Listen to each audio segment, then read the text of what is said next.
We are at the movies with Tim Sika, and you have some good ones. You promised me this movie last week, and I you did. are making good on your promise, which I really appreciate. This movie is called Splitsville.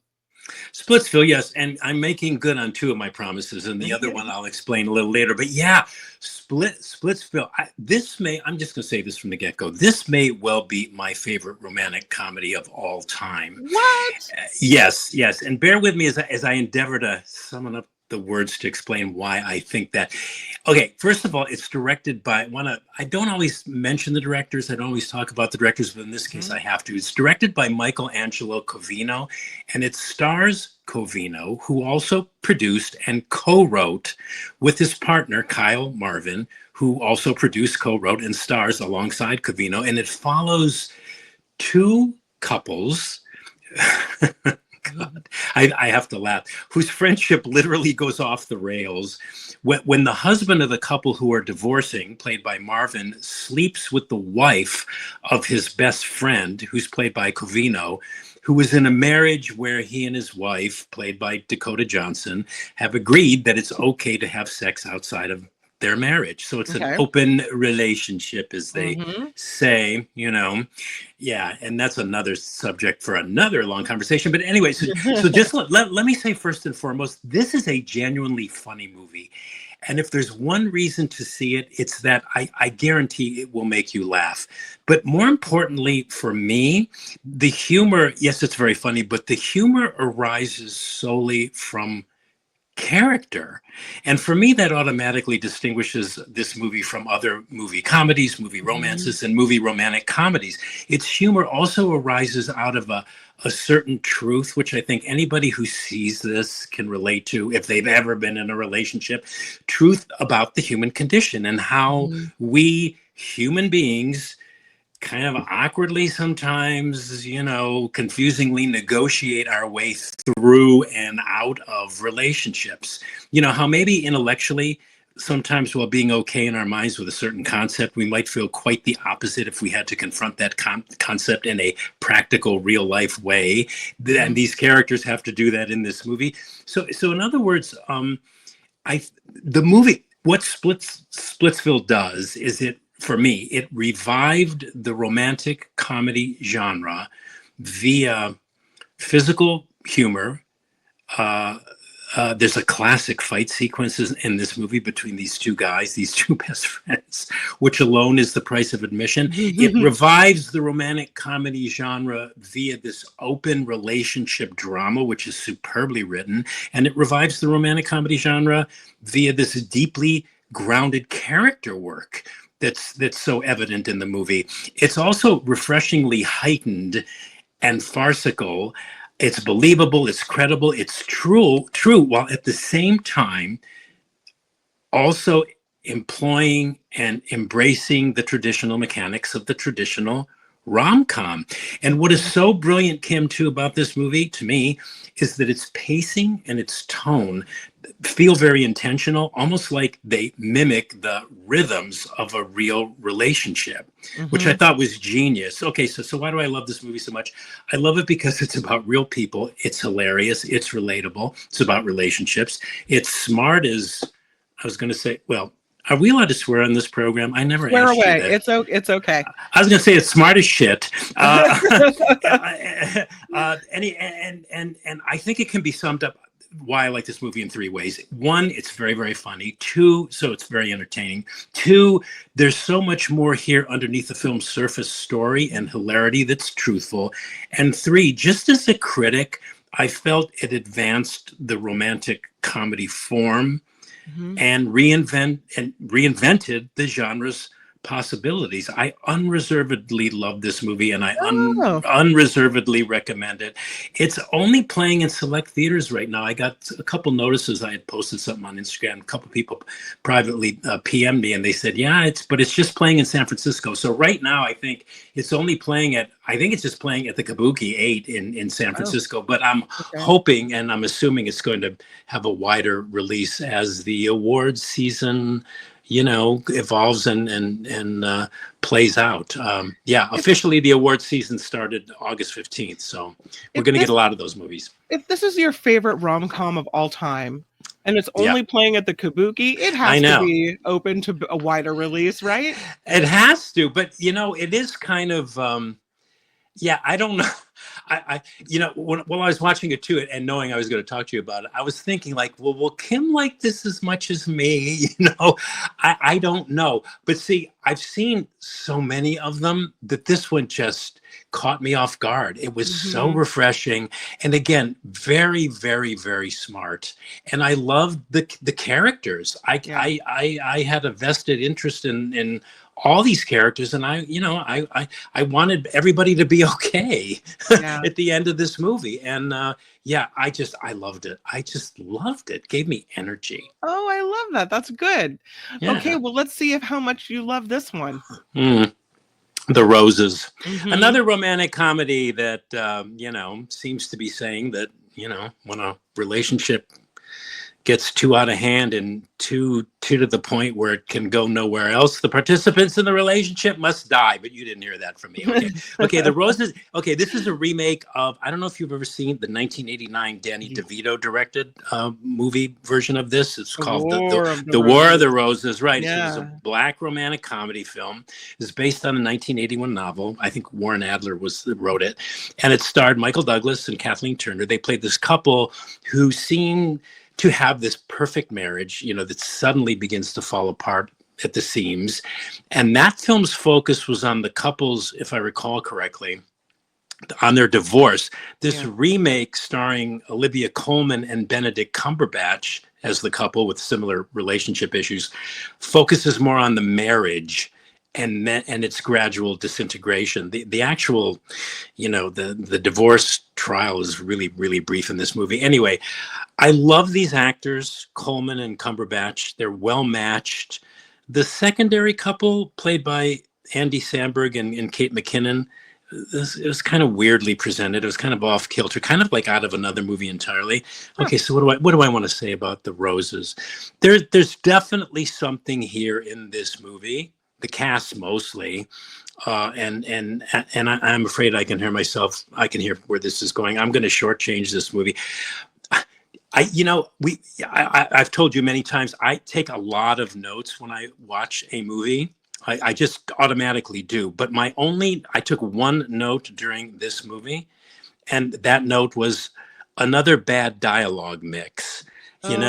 From the get-go, watching The Roses, you can only understand half of what's being said. And then you've got Brits delivering the dialogue and who talk really, really fast like me, because whatever, the theater's delivery systems, I don't know whether they're incompatible with the exact way in which technicians recorded and mix this dialogue. I really don't know what it is. This is a real problem with most movies today, and filmmakers and exhibitors, they're screaming, begging and cajoling all of us to please, come back to the theaters to see our movie on the big screen. Well, fix the damn sound issues, will you please? Anyway, that's a separate but related topic. I noticed it a lot, Tim, though, with speaking of sound, I noticed it a lot with certain series that maybe are, I don't know if they just didn't put a lot of time or effort or money into it, but that the music will be super loud and then the talking super soft, and so you're constantly with the remote trying to figure out how to do it, and it is super annoying. Yeah, keep that closed caption button close to your when you're watching, because and I want to tell these people, watch any movie pre-1968 if you want to know how to friggin' mix dialogue. Anyway, okay, so back to the movie. It's fine. 1968 was the bomb, Tim. It was. Oh, well, whatever. Oh, okay. Yeah, right. Anyway, okay. Well, okay. Let me. I'll say this movie's fine. If you're fans of these actors, you might have a good time at it. But I don't think we needed a remake. There's that argument against it, which to me always saddles these new iterations right from the start with a handicap. I don't think it says anything new about relationships we haven't already seen or heard in a movie before. I say watch The War of the Roses instead, the original. You can rent it on Amazon. And I guess having it, I guess having seen Splitsville so close to my viewing of this probably influenced my less than enthusiastic reaction to it. Okay, so what am I saying? What in substance am I proposing on the After Party Live regarding the Roses? I say see it if you're so inclined, but if you ask me, meh. Skip it. Yeah. Skip. Skip. This one, not to be confused with The Lurker from 2019, which is what the poster that popped up. It's just called simply Lurker. Lurker, yeah, it's a film, a psychological drama film that made, from what I can tell, it made quite an impact when it premiered at the Sundance Film Festival this year. It's a very intriguing yarn, this movie, about this young guy who works in a clothing store like, the Gap or Banana Republic, one of those kinds of stores. He's a retail worker. And one day into this clothing store where he works, in walks this up and coming pop star who has a following, on social media, but hasn't broken through like a Taylor Swift, right? Right. And who strikes up a conversation with this clothing retailer, this young guy, who the pop star comes to feel like sees him, gets him as an artist.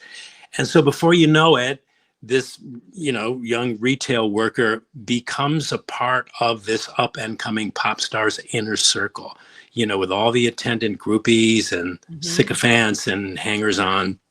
And once this kid infiltrates this singer's inner circle, what kind of transpires through this beautifully written narrative, I think this movie is so well written, is this fascinating, I don't know, you can call it a study, an observation, a rumination on fame, on codependency, on creativity as an activity, the necessary narcissism of the artist, obsession, personal obsession, identity, how we oftentimes are only able to see our own worth, our own value through others, which is really sad.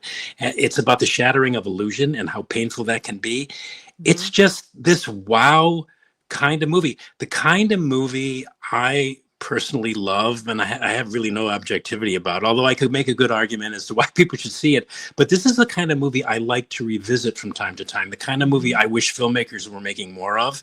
It's an entertaining, substantive, lingering, and memorable too movie experience. It's another best of year 2025 movie for me, is Lurker. So I'll just leave it at that. I recommend this movie. I think people should check it out based on what I just went on and on about. Okay. very best for 2025. I love it. Yeah, so far. Yeah.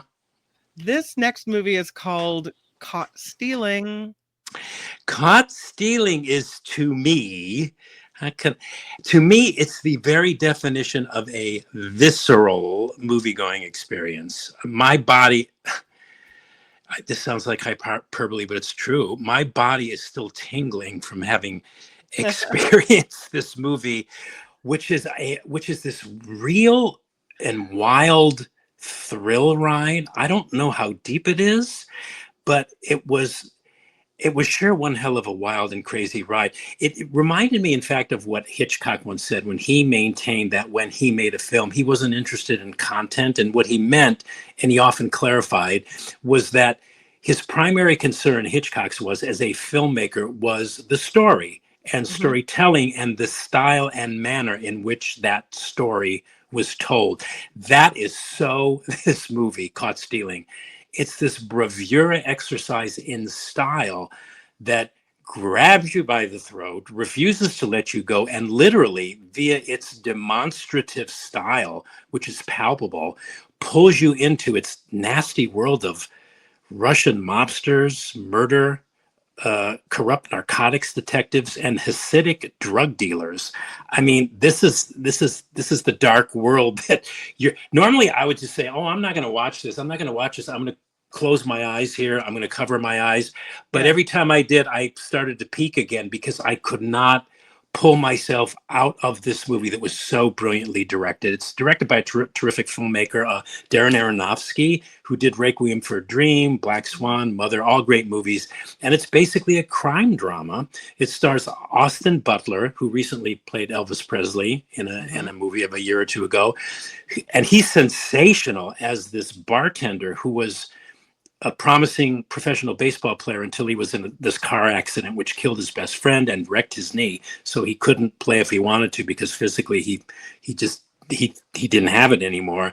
And who gets caught up in this whirlwind world of drugs and murder and corruption.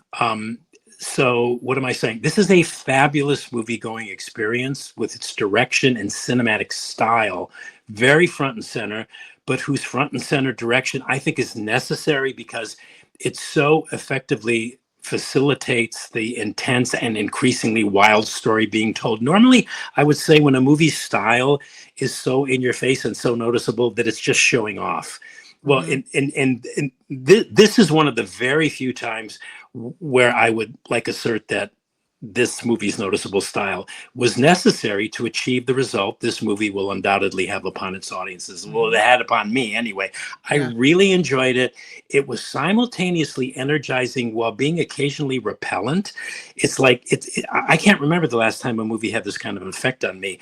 And this effect, all of this was achieved through the way in which this film was directed, the way it was cut and edited, and was visually designed. I guess that kind of adds up to some sort of work of art, but don't quote me on that. I don't know if I'm ready to say this movie was a work of art, but I thought it was amazing and impressive, and I just say go see it, folks. Go see it. Stealing, and you liked it, and Michael Snyder liked it. So did he I too? put it All on right. the yes list. Yeah, Well, absolutely. All right, great minds. Yeah. Great minds think alike when they think alike. When they don't, Anyway, Then we just don't talk about that. Yeah. All right. Airplane is your classic movie recommendation of the week. Yeah, I okay. didn't give it the fanfare it deserves, but I sure love that old poster from 1980. In 1980, 45 years ago, this calendar year, the comedy parody of all those airport disaster movies, Airplane, was released. So I guess 45 years constitutes some sort of classic. Although it's hard for me to absorb the fact that Airplane is 45 years old. I mean, I remember seeing this movie in a theater and then a lot of times on VHS after that. But yeah, this was my second promise, Kim. I picked a comedy this week for our classic. I did, in response to, I think it was Ricky who was tuning in, and he said, "Hey Tim, so many of your classic movie recs are about serious movies. Why not select a comedy?" So here we go. Okay, so one of the funniest of movie comedies is Airplane. I mean, we were talking about direction when we were talking about Caught Stealing and how direction can make or break a movie. Well, Airplane works again, and this is me just kind of like looking at the mechanics of a movie, but that is also funny. But Airplane works, and it works so incredibly well as a comedy, as a parody, as a satire, so brilliantly, and makes for such silly, gut-busting fun when you're watching it, I think, because it's so well directed. It also helps that the script is great. I mean, it's a script that pokes fun at all those airport disaster flicks. It's written and directed by Jim Abrahams and David and Jerry Zucker, the Zucker brothers. It's 87 minutes of one silly, stupid, sometimes very witty, series of jokes and comic bits that are strung together, I think, so masterfully that even the jokes and comic bits that fall flat, you laugh at because the filmmakers never, ever linger on anything. They just go from one silly bit to the next before you even get a chance to breathe or let the dumbass mayhem and goofy bit of business that you're just rolling your eyes at sink in. So I mean, it's funny the way it's put together. The style is amusing. So I don't know what else to say about Airplane. I just think it's one of the funniest movies I've ever seen, and some of the funniest of its bits, I think. Not to get philosophical or political here, but I think you could argue, would never go down today. The racial jokes, the pedophile jokes, oh my God.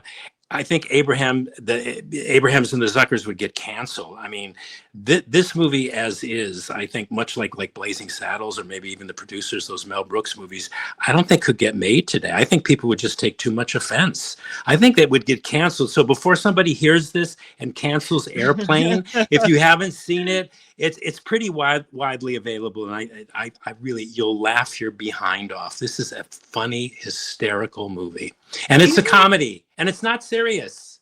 Even though you think this movie wouldn't be made today, do you think it stands the test of time, or does some of these jokes just like go over like with a big thud now that it's 2025 and we don't make those jokes anymore? Oh, good.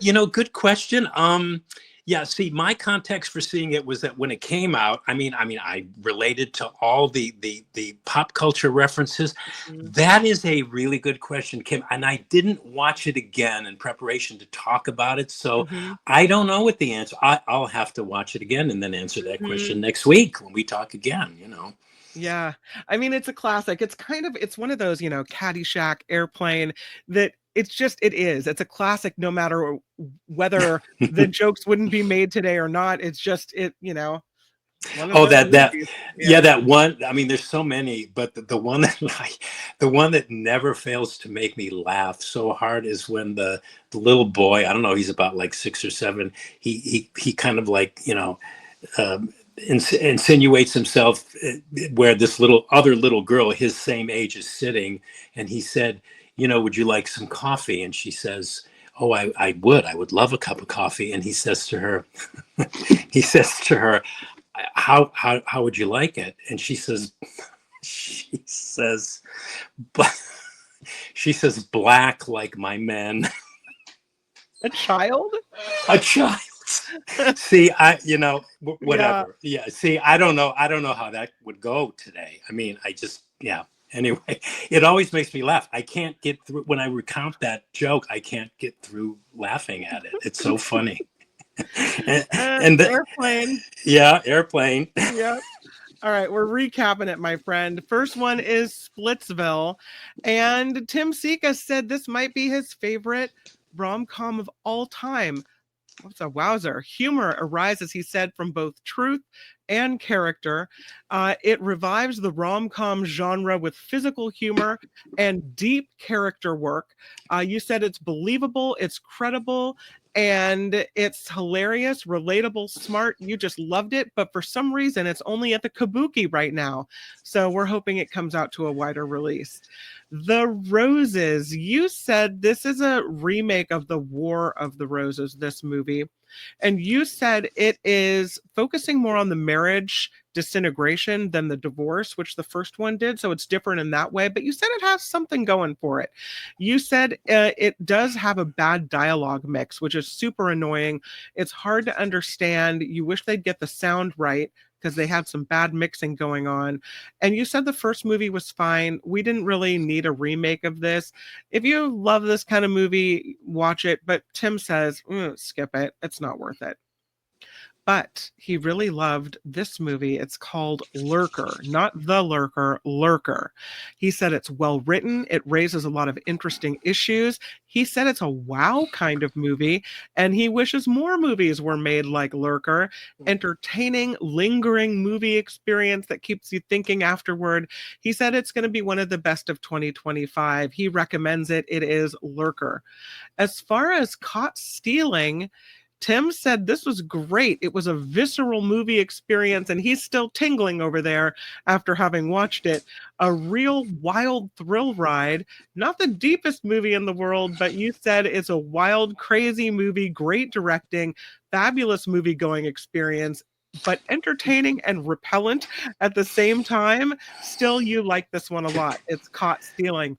And Tim's classic movie rec of the week, of course, from 1980 is Airplane. Funny, this movie, you said it would never be made today, but the jokes have you in stitches even now.